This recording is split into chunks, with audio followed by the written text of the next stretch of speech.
अपने चंचल मन को एवं चंचल उपयोग को स्थिर करने के लिए जिनवाणी माता के माध्यम से अपनी वर्तमान ज्ञान की पर्याय में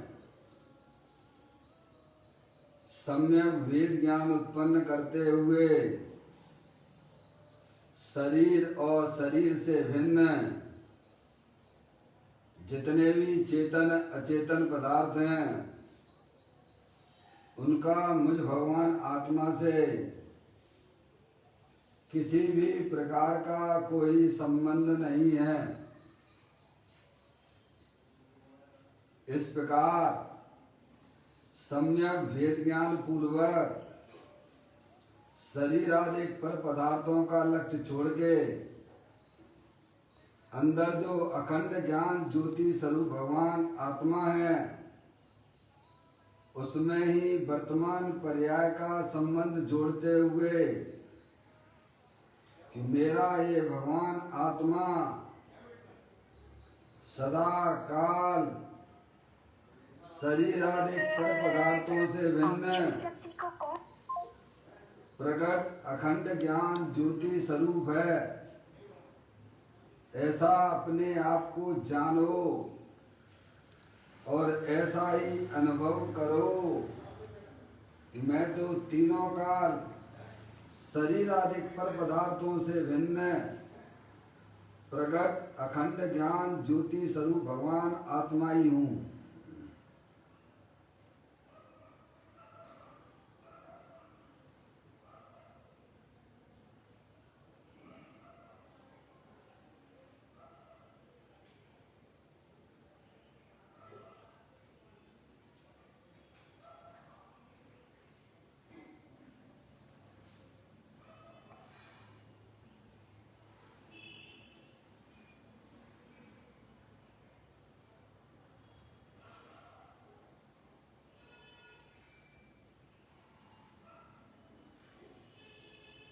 इसी प्रकार से संसार अवस्था में आत्मा की पर्याय में जो विविध प्रकार के पुण्य पाप के परिणाम होते हैं वे समस्त रागादिक परिणाम हमारे आत्मा का स्वभाव नहीं है, वह तो कर्म जनित अवस्था है। ऐसे समस्त रागादिक परिणामों में एकत्व बुद्धि, ममत बुद्धि, कर्तृत्व बुद्धि, भोक्तृत्व बुद्धि तथा उन रागादिक परिणामों की ज्ञाता बुद्धि को भी छोड़ते हुए अंदर में जो अखंड ज्ञान ज्योति स्वरूप भगवान आत्मा है जो कि पूर्ण निराकुलता स्वरूप वाला है, सुख शांति का भंडार है, ऐसे भगवान आत्मा में शरीर राग आदि का लक्ष्य छोड़ के मैं तो तीनों काल ज्ञानानंद मूर्ति भगवान आत्मा हूँ, ऐसा अपने आप को जानो और ऐसा ही अनुभव करो कि मैं तो तीनों काल पूर्ण ज्ञानानंद स्वरूपी भगवान आत्मा हूँ।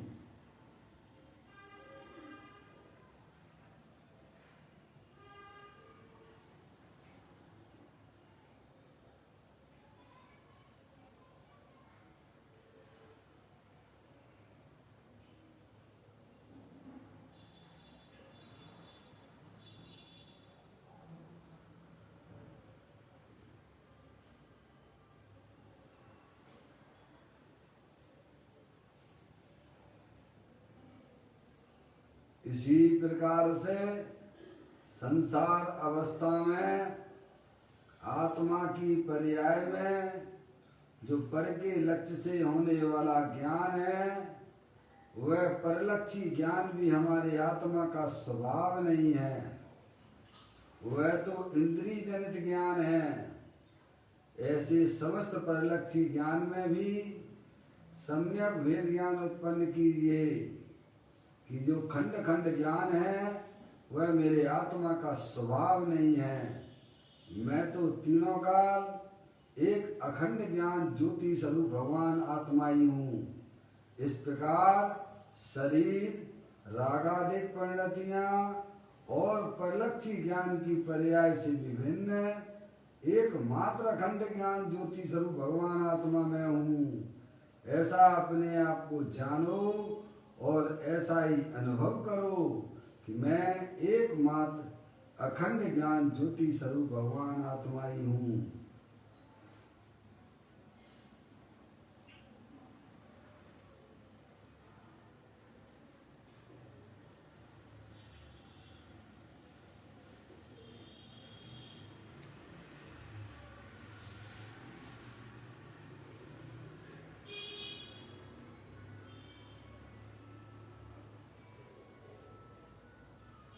मेरे भगवान आत्मा में शरीर आदि पर पदार्थों का प्रवेश नहीं होता है। मेरे भगवान आत्मा में रागादिक परिणतियों का भी प्रवेश नहीं होता है।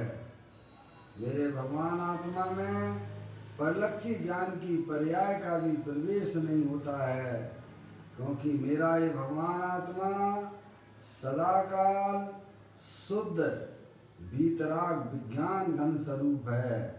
ऐसा अपने आप को जानो और ऐसा ही अनुभव करो कि वर्तमान में ही मेरे आत्मा में शरीर, रागादिक और परलक्षी ज्ञान की पर्याय का प्रवेश नहीं होता है। मैं तो तीनों काल शुद्ध वीतराग विज्ञान घन स्वरूप भगवान आत्मा हूँ।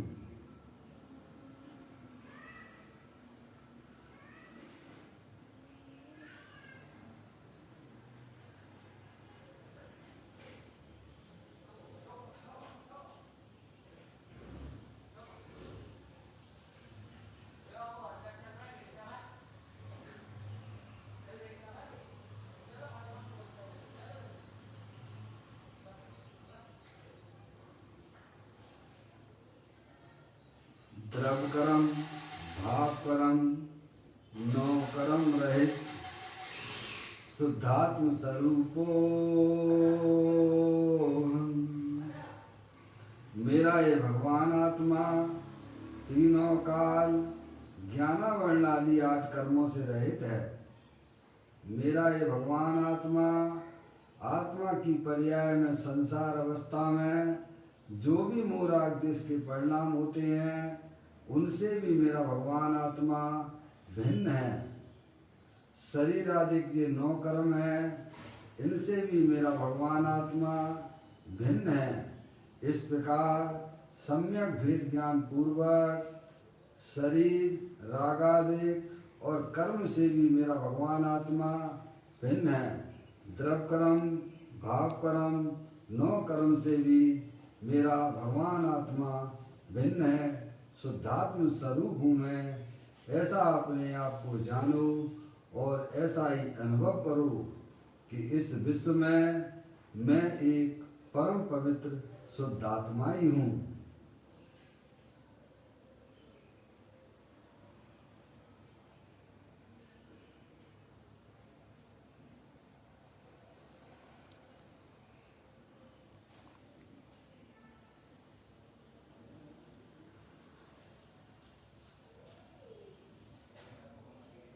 ओम नमः सिद्धेव्या। ओम नमः सिद्धेभ्या। ओम नमः सिद्धेभ्या। चिंतामणि सम स्वयं का चैतन्य तत्व महान है। निज का करूं मैं चिंतवन, निज का करूं श्रद्धानु। सुधा तुम्हारी देव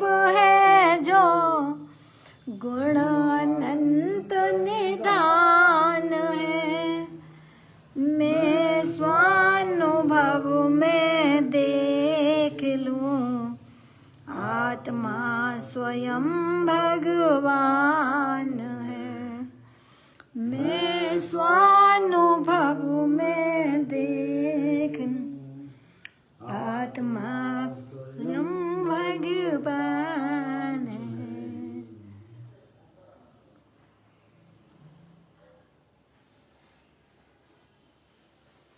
द्रव्य दृष्टि जनेश्वर और पर्याय दृष्टि जनेश्वर की चर्चा महान ग्रंथ के माध्यम से हम और आप यहाँ इसका स्वाध्याय कर रहे हैं। पुस्तक को आप लोग निकाल लीजिएगा। आज का बोल है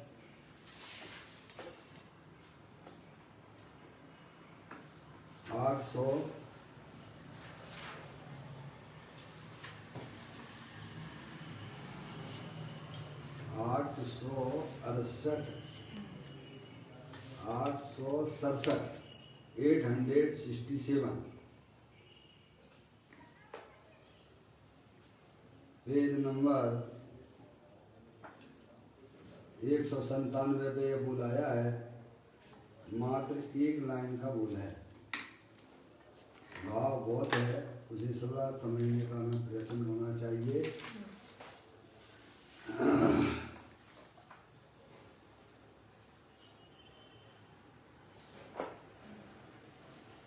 पढ़ता हूँ।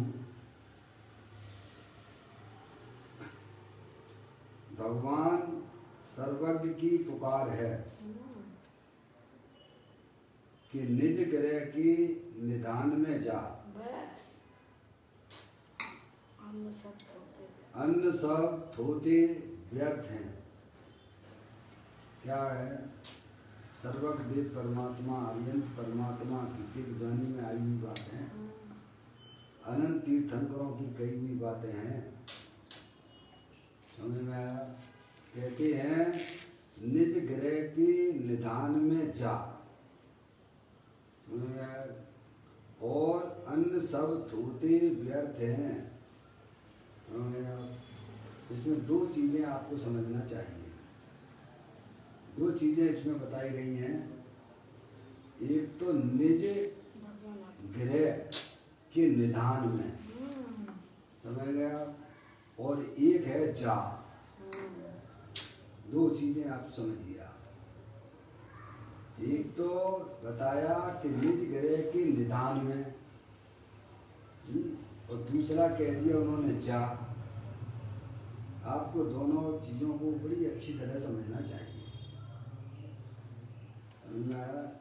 निज ग्रह जो अपनी अनंत शक्तियों के भंडार वाला है, अनंत शक्तियों का निधान है, जो तीनों काल विद्वान वस्तु है, वह निज ग्रह के निधान में है। क्या? जो तीनों काल एक रूप वस्तु है, सिद्ध की सामर्थ्य वाली है, अनंत शक्तियों के भंडार वाली है, वह वास्तव में आत्मा का निज घर है। समझ लें आप? ये शरीर में रहना ये आत्मा के लिए ये अच्छी बात नहीं है। समझ में आ रहा है? शरीर से भिन्न जो अमूर्तिक पदार्थ है, जानने देखने वाले पदार्थ है, वह अनंत शक्तियों के भंडार वाला है। ऐसा भगवान आत्मा चेतनेश्वर वो निज ग्रह है। सही बात। जो निगूढ़ में सोई मुझ में सोई मोक्ष मजाल। अंतर भेद कछु नाई है, भेद के नहीं संसार। समझ में आएगा? उसमें रहने के लिए अरिहंत परमात्मा का आदेश है, संदेश है। अगर आपने अरिहंत भगवान की बात को अगर आपने स्वीकार किया है, तो अपने घर की पहले खबर ले लो भैया। है? समझ में आप?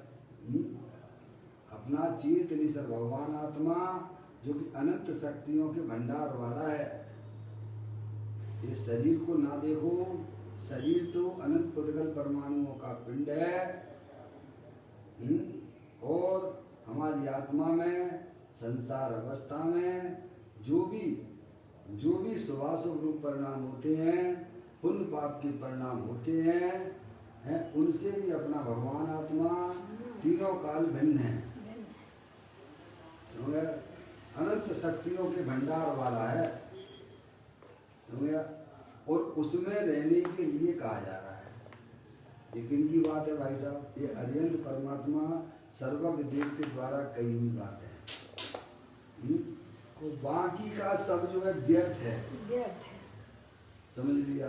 इन पाप के परिणाम भी व्यर्थ तो हैं, लेकिन पुण्य के परिणाम भी वैरमुखी तत्व, वह भी आत्मा के लिए व्यर्थ है, बेकार है, कचरा है, कचरा फेंक दो उठा के। पुण्य के कार्यों में ही लगा रहता समझ में आ गई है, भाई घर में साहब? आता ही नहीं। अगर आपको अपने आत्मा का आत्मिक आनंद लेना है तो प्रभु ने जो आदेश किया है, प्रभु का जो संदेश है, उसे हमें स्वीकार करना चाहिए। उसको स्वीकार किए बिना कभी भी हमारी आत्मा की पर्याय में भाई साहब आत्मिक आनंद की प्राप्ति नहीं हो सकती है। अगर आपको अपनी आत्मा की पर्याय में सुख शांति चाहिए तो प्रभु की बात को स्वीकार कीजिए। प्रभु ये कहते हैं, तू अनादि काल से अपने आत्मा को भूलकर निरंतर पर्याय में कचरा इकट्ठा कर रहा है, मोह राग द्वेष का, जो कि तेरे लिए दुख रूप तो है ही, और अनंत संसार भी तुम्हारा बढ़ रहा है। समझ में आया? ये प्रत्येक जीव का कर्तव्य है, प्रत्येक जीव का यही कर्तव्य है। आत्मा में 47 शक्तियां आचार्य अमृतचंद देव ने बताई हैं, उसमें एक 42वें नंबर की शक्ति का नाम भी आया है तो आत्मा में अनंत शक्तियां। उस 42वें नंबर की शक्ति का नाम है कर्तव्य शक्ति। कर्तव्य शक्ति क्या है? हमारा कर्तव्य निर्मल दशाओं को करे आत्मा का कर्म है। ये आत्मा का कर्म है क्या? अपना चेतनेश्वर भगवान आत्मा तीनों काल निर्मलानंद स्वरूप है, अनंत शक्तियों के भंडार वाला है। उसकी दृष्टि करने से पर्याय में निर्मल दशाएं उत्पन्न होती हैं, सम्यक दर्शन ज्ञान चारित्र रूपी निर्मल पर्यायों की उत्पत्ति होती है। बाहर का लक्ष्य करने से तो अपनी आत्मा की पर्याय में दुख की पर्याय उत्पन्न होती है, जो कि आत्मा के लिए अहितकारी परिणाम है।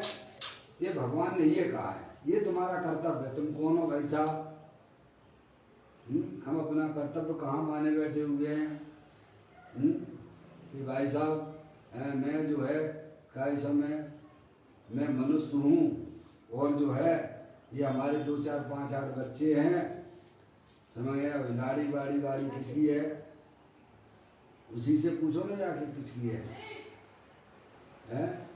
समझ गए आप? तुम चेतनेश्वर भगवान आत्मा हो, जानने देखने की शक्ति वाले हो, समझ में आए? अपने को भूलकर इस आत्मा की पर्याय में निरंतर निरंतर दुख की पर्याय चल रही है क्या? निरंतर निरंतर। इसीलिए महावीर भगवान का संदेश, तीर्थंकरों का संदेश, सर्वज्ञ देव परमात्मा का यही संदेश है कि तुम समस्त प्रकार से वैर मुक्ता छोड़ दीजिए, अंतर्मुखी उपयोग के द्वारा अपने ज्ञायक प्रभु परमात्मा का आश्रय लीजिए। ये पर्याय का धर्म है। ना तो हम द्रव्य को जानते हैं, और ना द्रव्य में रहने वाले अनंत गुणों को जानते हैं, और ना पर्याय के स्वरूप को जानते हैं। अब बताओ कैसे हो जाएगा हमारी पर्याय में धर्म? समझ में आया? अगर आपको अपनी आत्मा में अतीन्द्रिय आनंद की प्राप्ति करनी है, निराकुलता स्वरूप की प्राप्ति करनी है, तो आपको जो सर्वज्ञ देव द्वारा जो वस्तु स्वरूप बताया गया है, उसको आपको सुनकर निर्णय करना पड़ेगा। है ताई सुनो भग मन थिरान, जो चाहो अपनो कल्याण। समझ गया? आप स्वाध्याय नहीं करोगे, आप अपनी वस्तु स्वरूप को नहीं समझोगे स्वाध्याय के द्वारा, कुछ नहीं होने वाला है। अनादिकाल से ऐसे ही बैरमुखी बने रहोगे, और ऐसे ही दुखी बने रहोगे, और मंदिर में आपको भगवान दिखेंगे, क्षेत्रों पे भगवान दिखेंगे, चलो दौड़े दौड़े दौड़े दौड़े जाओ दौड़े जाओ दौड़े जाओ, दौड़ते रहिए। अनंत काल से कर क्या रहे हो, दौड़ ही तो रहे हो ना, हैं? भगवान की एक बात नहीं सुनते हो आप। भगवान कहते हैं तुम मेरी तरफ भी ना देखो, तुम अपनी आत्मा की तरफ देखो, बस हैं? फिर भी आप नहीं सुनते हो। नहीं सुनो, कब तक नहीं सुनोगे बोलो आप? कब तक अपने आप जिद आगे रखोगे आप? रखिए, हैं? समझ गए दुर्गति आप? तुम्हारी होगी, परेशान कौन होगा? स्वयं ही होगा, हो ही रहा है। आप जबरदस्ती जो है भाई साहब अपना सिर जो है दीवार से पटकने लगे हो, तो तकलीफ किसको होगी, दीवार को कि आपको? खंबे को सिर से हर पड़ना तरफ से चाहिए। अपने आप को कैसे कल्याण का कारण मान लिया है। हम्म। हैं? भगवान कहते बिल्कुल नहीं होगा तुम्हारा कल्याण, क्योंकि जितने भी सिद्ध परमात्मा हुए हैं सबने अपने ज्ञान की पर्याय में निर्णय करके, वस्तु स्वरूप का निर्णय करके अपने ज्ञाय रूप परमात्मा का आश्रय लिया। अगर तुम नहीं समझते हो तो मत समझिए आप, हैं? समझना तो आपको पड़ेगा और रहना तो पड़ेगा आपको आत्मा ही बन के। ऐसा तो नहीं कि हम नहीं समझ रहे हैं तो भाई साहब कुछ ये जड़ हो जाएंगे क्या? नहीं, आप समझोगे, अभी समझोगे तो अभी सुख का काम अभी अभी आपको तत्काल आनंद की प्राप्ति हो जाए, तत्काल। जब ही जिए आत्म जाने, तब ही जिए शिव सुख ठाने। कब कब? अरे सिद्ध भगवान जैसा आनंद मिलता है। सिद्ध भगवान आपके सुखी है कि दुखी है? पूर्ण सुखी है। जिन अरिहंत परमात्मा की माला जपते हो वे सुखी हैं कि दुखी हैं? तो सुखी हैं तो किसके आश्रय से सुखी हैं? निज ग्रह के निधान से सुखी है। हैं भैया? सांची सांची बातें सुनना। एक डॉक्टर के पास इलाज कराओगे तो तुम्हारा स्वास्थ्य सही रहेगा, और धर्म के नाम पे भी हम कई डॉक्टरों को चुन के बैठे हैं। समझ में आया? इसीलिए पर्याय में कुछ भी नहीं हो रहा है और होगा भी नहीं। समझ में आया? एक बार भीतरागी प्रभु को चुन लीजिए कि यही हमारे कल्याण में निमित्त होते हैं। वे जो कह रहे हैं वो बात हमें सब तरफ से स्वीकार है, और जबरदस्ती से नहीं, निर्णय के द्वारा। आचार्य कुंदकुंद देव ने तो यही लिखा है ना, मेरे निज वैभव का जन्म कैसे हुआ? तो कहते हैं आगम के अभ्यास से, युक्ति के अवलंबन से, पर अपर गुरु के उपदेश से और स्वानुभव के द्वारा मैंने देख लिया है कि भाई साहब मैं अनंत शक्तियों के भंडार वाला हूँ। ऐसी शक्तियां मात्र स्वीकार करने पर पर्याय की दशा बदल जाती है। आपने समझ लिया? वैरमुख बने रहिए, बने रहिए, बने रहिए। किसी का क्या जाने वाला है? अनंत अनंत जीव है भाई साहब। संसार में कितने हैं? कितने जीव हैं? पार नहीं है। दो चार के पीछे अपनी मनुष्य पर्याय व्यर्थ कर रहे हो भाई। समझ में आया? कितना लंबा समय भी आपको रहना है, आपके अस्तित्व का कभी नाश नहीं होता है। ज्ञानी कहते हैं जितना भूत निकल गया है उससे भी अनंत गुना तुम्हारा फ्यूचर है। उसकी क्या तैयारी कर रहे हो? सही बात है। 2 घड़ी अपने साथ शांति से बैठिए, अपने कमरे में बैठिए, विचार कीजिए जिन चीजों के पीछे मैं भाग रहा हूं, क्या वे चीजें हमारे साथ में जाने की कोई उम्मीद दिखती है क्या? टाइम नहीं है ना भाई साहब। हमें तो यहाँ यह समझाया जा रहा है, बताया जा रहा है कि भगवान सर्वज्ञ की पुकार है। हैं भाई साहब? क्या पुकार है? क्या पुकार है? कि निज गृह के निधान में जा। यानी जाने वाली कौन है? पर्याय। और निज गृह क्या है? अनंत शक्तियों के भंडार वाला, अनंत गुणों का भंडार। कौन जाएगा भाई साहब? जो बाहर निकला है वो ही तो अंदर जाएगा ना। सही बात है। गुण तो बाहर निकले नहीं है, पर्याय निकली है। सोचिएगा आप, पर्याय जाएगी। हैं? जाने के लिए किसको कहा जा रहा है? पर्याय को।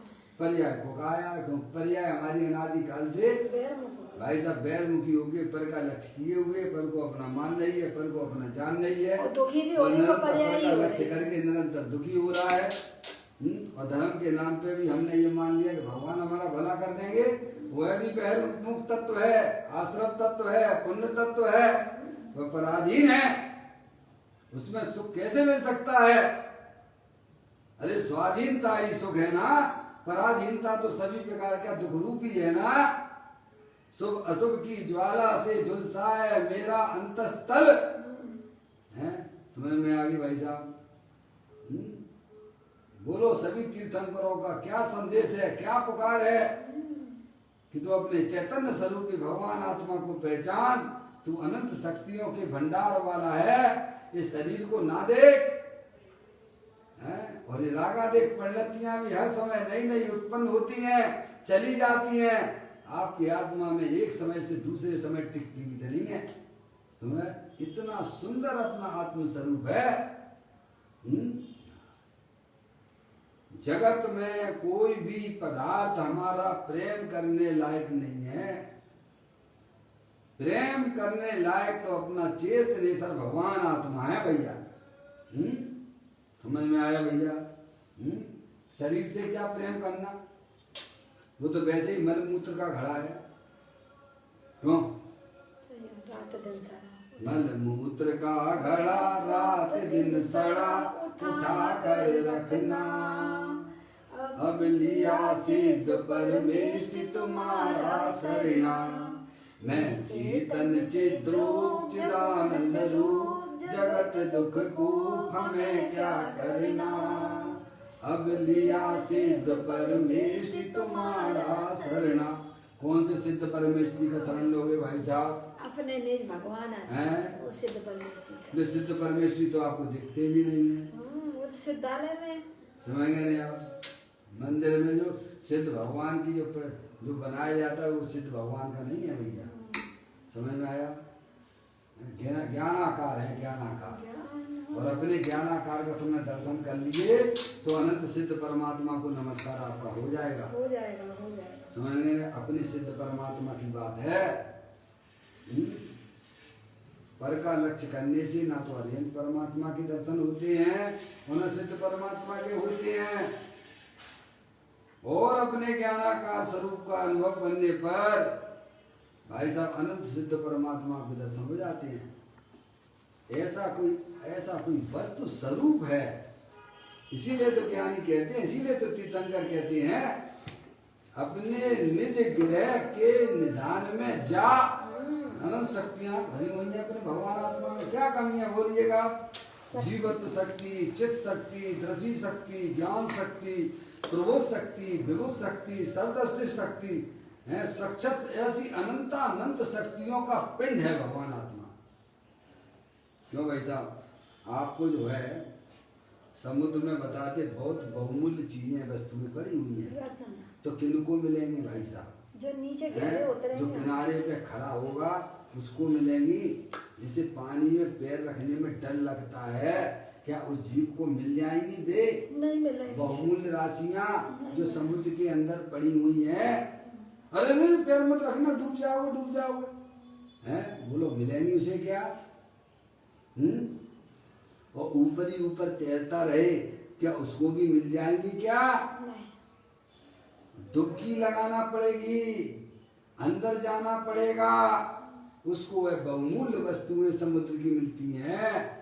ऐसे ही अपनी चैतन्य वस्तु जो अनंत शक्तियों के भंडार वाली है, बहुमूल्य तत्व है, किन जीवों को प्राप्त होता है जो धर्म की बात सुनने में दूर हटते हैं। अरे भैया वहां मत जाना, समझ आया?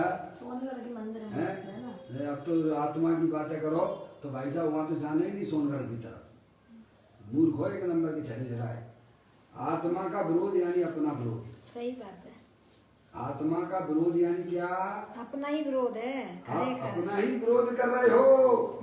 गुरुदेव कहते थे ना, समझ में आया? जाकर ये जीव स्वयं का विरोध। ये अनादिकाल से क्रिया कांड के में जो लोग फंसे हुए हैं, विचारों को निकालने के लिए एक सहारा यही है, प्रभु की बताई हुई बात को ध्यान से सुने। प्रभु का यही संदेश है। सही बात है कि तुम भगवान आत्मा हो, ज्ञानेश्वर हो, अनंत शक्तियों के भंडार वाले हो। तुम उसे पहचानो तो तुम्हारे अंदर की जो कलियां है ना खिल जाएंगी। खिल जाएंगी। क्या है?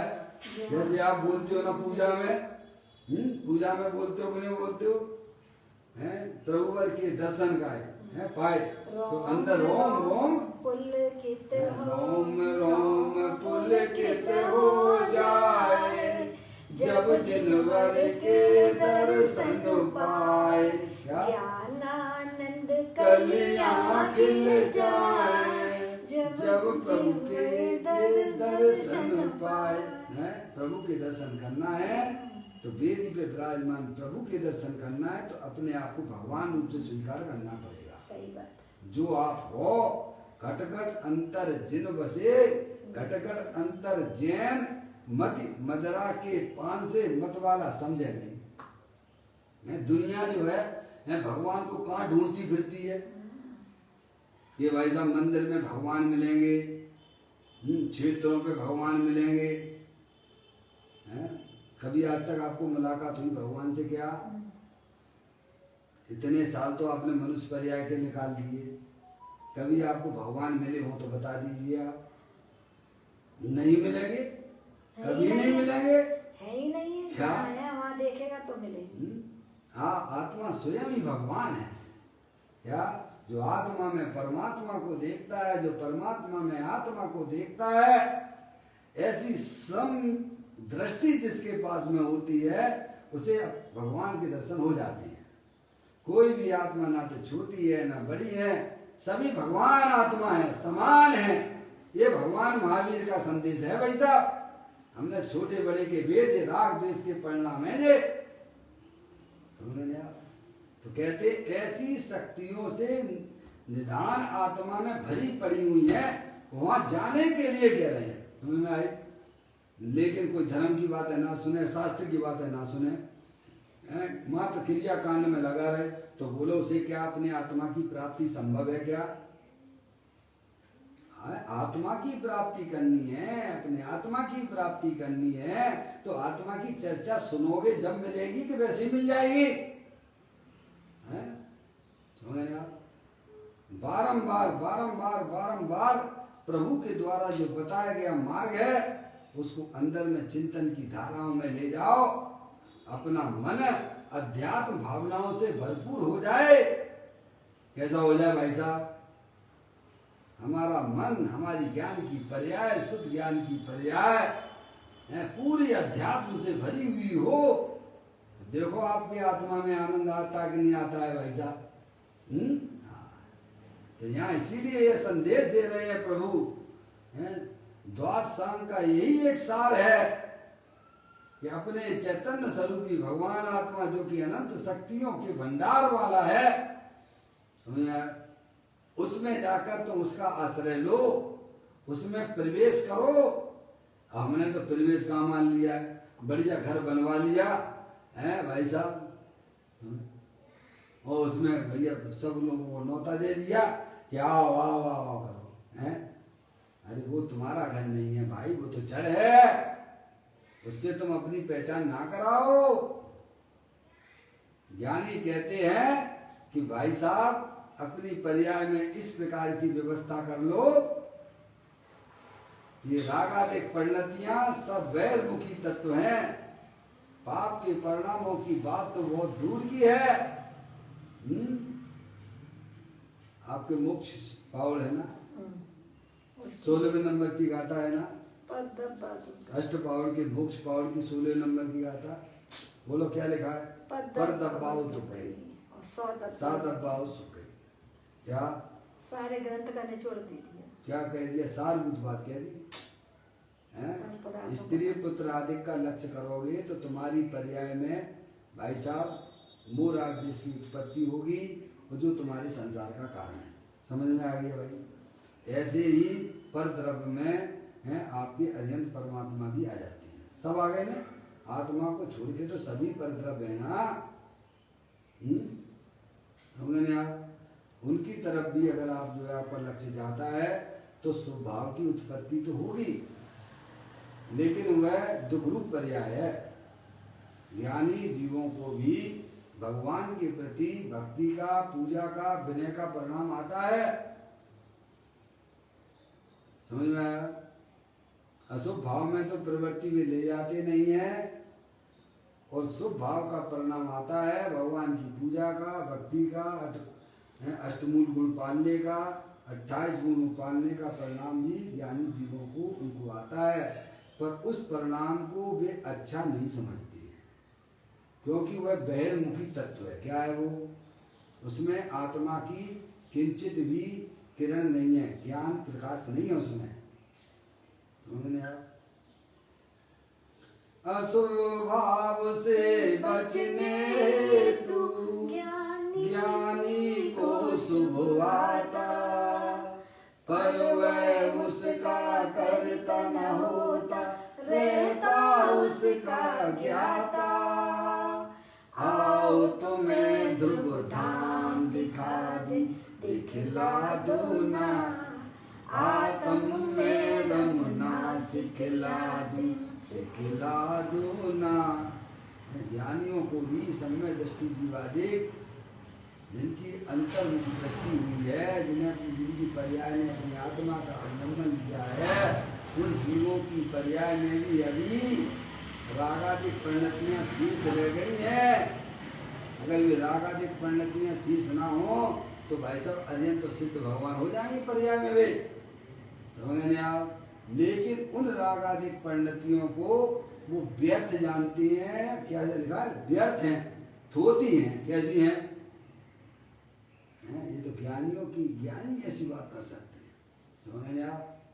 जिनकी पर्याय में आत्मा का आश्रय चल रहा है, वे जीव ही कह सकते हैं कि भाई साहब ये थोती हैं, बकवास हैं, व्यर्थ हैं। अज्ञानी तो उसी को धर्म माने बैठा हुआ है, वो कैसे कह देगा थोती है? समझ गए आप? क्योंकि उसने ग्रंथ कभी पढ़े नहीं, देखे नहीं है, कि चिंतन नहीं किया। उसे तो ये लगता है कि भाई साहब ये नहीं करेंगे तो कैसे धर्म हो जाएगा, चुपचाप बैठ जाओ, इसका नाम धर्म है क्या? तो अरिहंत परमात्मा का धर्म नहीं हो रहा होगा, क्यों? चुपचाप बैठे हैं, मनुष्यकृत क्रियाओं को छाती से लगा के। सोचिए आप, विचार करिए, अरिहंत परमात्मा है, उनको धर्म नहीं हो रहा क्या पर्याय में? हो रहा है ना, सच्चा धर्म। कोई अगर बैठा हो चुपचाप शांति से, क्या वैसे बैठे बैठे क्या कर रहे हो? जाओ ना मंदिर में, जाओ ना। अरे वो मंदिर से भी बड़ा काम कर रहा है, तुमको पता नहीं है। समझ में आया? उसकी दृष्टि आत्मसन्मुख हो चुकी है, अब वह बहुत बड़ा काम कर रहा है। और जिनको भी आत्मसन्मुख होना है उन्हें भी यही करना पड़ेगा, तो क्या नहीं करते हैं। समझ में आया? कहते हैं कि भगवान सर्वज्ञ की पुकार है। क्या जिनवाणी माता तो ये कहती है, भगवान तो ये कहते, पुकार पुकार के कहते। कब से कह रहे हैं? अनंत काल से, अनंत तीर्थंकर हुए हैं, सबने एक ही बात की है कि अपने गायक प्रभु परमात्मा को पहचानिए और उसके साथ खेली करिए। किसके साथ खेली करे से? किसके साथ में खेलिए भाई साहब? अपने आत्मा एक पंचेंद्रिय के विषयों के साथ खेलना बंद करो। समझ में आया भाई साहब? अपना चेतनेश्वर भगवान आत्मा, जो कि अतीन्द्रिय महापदार्थ है, स्थायी वस्तु है। कभी थोड़ा सा विचार तो करो। अरे 5 मिनट बैठो, 10 मिनट बैठो, पर ये तो विचार करो इस शरीर के अंदर कोई स्थायी चीज है कि नहीं है? वो कौन है? नहीं। इतना भी टाइम नहीं है आपको अपने लिए। सर्वज्ञ भगवान ने कहा है कि शरीर के अंदर कौन सी चीज स्थायी है। अब आपको लगना चाहिए कौन स्थायी चीज है। शरीर स्थायी है क्या? ये तो अनंत पुत्र परमाणुओं का पिंड है, हर समय इसके परमाणु आ रहे हैं और जा रहे हैं। आपको जो स्थूल ज्ञान में नहीं दिखते हैं। जैसे जो है आपके कमरे में भाई साहब धूल के रजकण उड़ रहे हैं, पर आपको दिख रहे हैं क्या? आप रिमोट कंट्रोल से वो टीवी का पर्दा बदलता है कि नहीं बदलता है? वहां पर चित्र उस पर समझ में आया कैसे बदलते हैं? तो बीच में कोई रास्ता गया है कि नहीं गया है? रिमोट के बीच में और टीवी के बीच में कोई रास्ता गया है कि नहीं गया है? कि वैसे ही बदल रहा है? और आपको दिखता है क्या? नहीं दिखता तो क्या है? नहीं दिखता तो है नहीं है क्या? है। आपने मोबाइल पर 10 बटन दबाए और भाई साहब हजारों किलोमीटर घंटी बजने लगती है आपके फोन की। तो कोई रास्ता गया है कि नहीं गया था आपके वहां तक ले जाने वाला? पर आपको तो नहीं दिखता। तो नहीं दिखता इसका मतलब नहीं है क्या? ऐसे ही ये शरीर जो है अनंत पुद्गल परमाणुओं का पिंड है। हर समय इसके पुद्गल परमाणु आ रहे हैं और जा रहे हैं, और जो बीच में जो रागादिक परिणतियां हो रही हैं वे भी आने और जाने वाली हैं। जितने भी शुभाशुभ परिणाम है भाई साहब, जो भी हमारी विचारों की श्रृंखला है वह सब आने जाने वाली है, वह भी कोई स्थायी नहीं है। और उसके पीछे आप देखिएगा एक वस्तु पड़ी हुई है जो न कभी उत्पन्न होती है न कभी नाश को प्राप्त होती है, समय सिद्ध की सामर्थ्य वाली है, अनंत शक्तियों के भंडार वाली है। उस पे जाने के लिए अनंत तीर्थंकर कह रहे हैं। कहाँ कह रहे हैं? स्थायी वस्तु का आश्रय लेने के लिए कह रहे हैं। आपके लिए तो बड़ी प्रसन्नता का संदेश होना चाहिए या भाई साहब। ये क्षण भंगुर तत्व का आश्रय छोड़ दीजिए, ये तुम्हारी वस्तु नहीं है। ये रागादिक परिणाम भी आने जाने वाले हैं। इस शरीर के अंदर कोई स्थायी वस्तु है तो चेतनेश्वर भगवान आत्मा अनंत शक्तियों के भंडार वाला वो आप हो है। उसकी जो जीव स्वीकृति करते हैं, जो जीव ऐसे आत्मा की स्वीकृति करता है भाई साहब, उसकी पर्याय में जो द्रव्य के अंदर अनंत निधान शक्तियों के भरे पड़े हुए हैं उनकी पर्याय में अभिव्यक्ति हो जाती है। इसीलिए भगवान कह रहे हैं कि तुम उसके पास में जाओ। चैतन्य राजा है, त्रिलोकी नाथ है, तुमने आज तक उस आत्मा के पास कभी गए नहीं हो। जिस समय चले जाओगे उस समय तुम्हारी पर्याय की भाई साहब हालत बिल्कुल बदल जाएगी। समझ गए आप? इम्यूनिटी चाहिए ना आपको? इम्यूनिटी कहाँ मिलेगी? किनको चाहिए इम्यूनिटी भाई साहब? पर्याय में ताकत चाहिए कि नहीं चाहिए? इम्यूनिटी क्या? किसकी इम्यूनिटी? शरीर की इम्यूनिटी चाहिए कि पहले आत्मा की इम्यूनिटी तुम्हें चाहिए? ताकत कहाँ चाहिए तुम्हें? शरीर में चाहिए कि आत्मा में चाहिए? बोलो। हैं? पर्याय में चाहिए। समझ गए नहीं? आत्मा की पर्याय को ताकत चाहिए तो ताकत वाला भगवान आत्मा तीनों काल विद्वान वस्तु है, जो हिलाए हिलता नहीं है, चलाए चलता नहीं है। क्या ऐसे आत्मा का आश्रय जो पर्याय ले लेती है बस वो समझ लीजिए उसका काम हो गया, जो करना था सब हो गया पर्याय में। समझ? ऐसी शक्तिमान प्रभु भगवान आत्मा अनंत शक्तियों की भंडार वाला है, और जो पर्याय उसकी संगति करती है वह पर्याय भी शक्तिमान हो जाती है। क्या हो जाती है? शक्तिमान। समझ में? देखो हमारे मूलराजों के ऊपर कैसे कैसे उपसर्ग आते हैं शरीर के ऊपर भाई साहब। बोलो, उनकी पर्याय में आपने देखा कभी क्रोध मान माया लोग? कभी आपने क्रोधित होते हुए देखा है? देखो पर्याय में शक्ति कहाँ से आई है भाई साहब, आप बता दीजिए। द्रव्य में थी, उसमें से आई। बताओ कहाँ से आई है उनकी पर्याय में शक्ति? शक्कर में से था है। इतने उपसर्ग होने पर भी है भाई साहब, शरीर में रोग आदि होने पर भी है, सियाली जो है पैर खा रही है तब भी का ऐसा बिल्कुल चलायमान नहीं होते हैं। अरे शरीर में घर भी बना लेते हैं, समझ गए आप? त्रियंच गति के जीव तो भी भाई साहब उनकी पर्याय में बिल्कुल भी क्रोध मान आदि नहीं दिखाई देंगी। क्यों? क्योंकि उनकी पर्याय में वो शक्तियां प्रकट हुई हैं। किनके आश्रय से? शक्तिमान भगवान आत्मा तीनों काल विद्वान है। ऐसे निधान हमारी आत्मा में पड़े हुए हैं पर हमें खबर ही नहीं है। अब खबर कैसे मिलेगी? तुम उसके पास जाइए, सुनिए और विचार कीजिए तो पर्याय जो अपना स्थान जो है परसोन्मुखता है वो छोड़ देती है और अंतर्मुख से आनंद आने लग जाता है। क्या होता है? जैसे बुंदेलखंड में एक कहावत है कि लपकी गाय गुलौदे खाए, दौड़ी दौड़ी महुआ तले आए। जिन्हें अपने आत्मा का ज्ञान हो जाता है भाई साहब, वे उसकी पर्याय निरंतर अब पंच इंद्रिय के विषयों की तरफ न जाती हुई अपने आत्मिक सुख शांति की तरफ बढ़ती है। क्या समझ गए आप? ऐसी कोई अद्भुत बातें हमारे ग्रंथों के अंदर भरी पड़ी हुई हैं। आपको समय निकालना पड़ेगा, और यहाँ नहीं निकालोगे तो कहाँ निकालोगे? त्रियंच गति में जाना तो पड़ेगा, रहना तो पड़ेगा, आत्मा बन के ही रहोगे। यहाँ आपको सब तरह के मौके मिले हुए हैं। थोड़ी बहुत शरीर की बीमारियों को इग्नोर कर दीजिएगा। आप चेतनेश्वर भगवान आत्मा हो, जानने देखने वाले पदार्थ हो, हैं? जहाँ नार की जीव भी महाप्रतिकूलता में रहता है, एक बूंद पानी नहीं मिलता है सागरों तक, एक दाना नहीं मिलता है खाने के लिए, तो भी वे अपने आत्मा की शक्तियों को पहचान कर भाई साहब आत्म शक्तियां पर्याय में व्यक्त कर लेता है। ऐसी तकलीफें आपके पास में नहीं है अभी, समझने आप। इसलिए ज्ञानी कहते हैं तुम सब काम छोड़ दीजिए, सब छूटे हुए ही हैं, तुम तो सच्चा ज्ञान कीजिए। इसके लिए समय निकालिए अपनी जिंदगी का, बहुत कीमती समय है। आगम तो ये कहता है कि असंख्यात बार तू देव होता है तब एक बार मनुष्य पर्याय मिलती है, और वो भी मनुष्य पर्याय मिलने के बाद अरिहंत परमात्मा का समागम मिलना ये तो बहुत ही दुर्लभ है, समझ गए आप। और इस सच्ची बातों को सुनने मिल जाना आपका महान पुण्य का उदय फट चुका है, आप उसकी कदर करना सीखिएगा। अनंत तीर्थंकरों की एक ही पुकार है कि अपने चैतन्य स्वरूपी भगवान आत्मा उसमें तुम जाके प्रवेश करो, निज गृह के निधान में जाने वाली कौन है भाई साहब? पर्याय।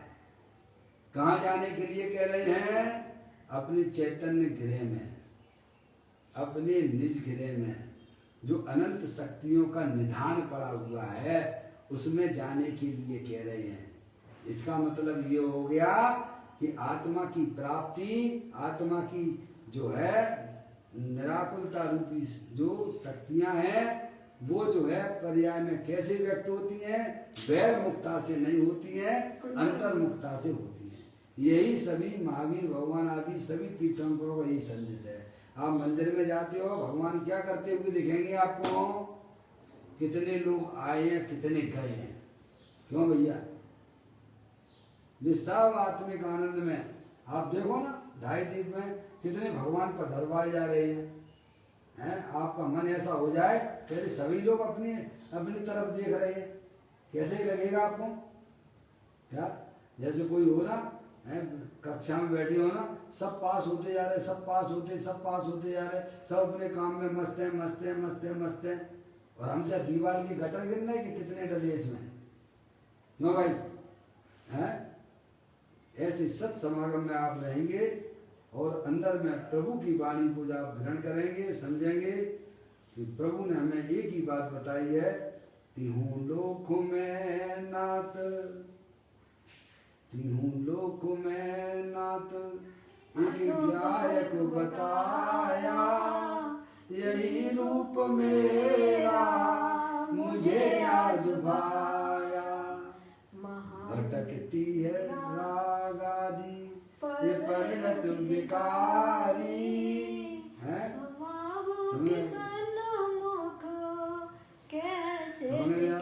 वैर मुक्ता ही आत्मा का कर्तव्य नहीं है। आत्मा का कर्तव्य अपने द्रव्य स्वभाव जो अनंत शक्तियों के भंडार वाला है उसका आश्रय लेना, यही वास्तव में पर्याय का धर्म है। यही हमारे अनंत तीर्थंकर यही कहते हैं कि अपने आप चैतन्य स्वरूपी भगवान आत्मा को पहचानिए जो कि अनंत शक्तियों के भंडार वाला है। उसको पहचान कर अपने गायक प्रभु परमात्मा के आश्रय से रहना, ये वास्तव में पर्याय का धर्म है। पर्याय का धर्म क्या है? जैसे लौकिक में स्त्री का धर्म अपने पति के साथ रहने का है, ऐसे ही पर्याय का धर्म अपना त्रिकालिक ध्रुव भगवान आत्मा जो कि अनंत शक्तियों के भंडार वाला है उसके साथ में रहे तो आपकी पर्याय में कभी भी कोई तकलीफ होने वाली नहीं है। इस प्रकार से हमें अरिहंत भगवान ने, अनंत तीर्थंकरों ने यही धर्म बताया है, जिसे हमें वास्तव में समझ लेना चाहिए। बोल पढ़ता हूँ, भगवान सर्वज्ञ की पुकार है कि निज गृह के निधान में जा। निज गृह के निधान यानी अनंत शक्तियों का भंडार, अनंत गुणों का गोडाउन, ऐसी अपनी चैतन्य शक्तियां हैं उनमें जा। अब उनमें तो जब जाएगा जब वो आत्मा के स्वरूप को समझेगा तब समझ में पहले आया। समझ और फिर जाए। वाणी पर्याय है और द्रव्य स्वभाव में जाने के लिए अनंत परमात्मा कह रहे हैं अन्य सब थोते व्यर्थ हैं। वैर मुक्ता चाहे वह पाप रूप हो और चाहे वह पुण्य रूप हो वह आपके लिए बेकार है, थोते नजर आना चाहिए। इस प्रकार से हमारा हित अंतर मुक्ता में है, वैर मुक्ता में नहीं है। यही प्रभु तीर्थंकरों की यही पुकार है। इस प्रकार इस बोल को पूरा किया। एक लाइन का बोल था, इसे आप खूब गहराई से विचार करना, भाव बहुत बड़े हुए हैं। चेतन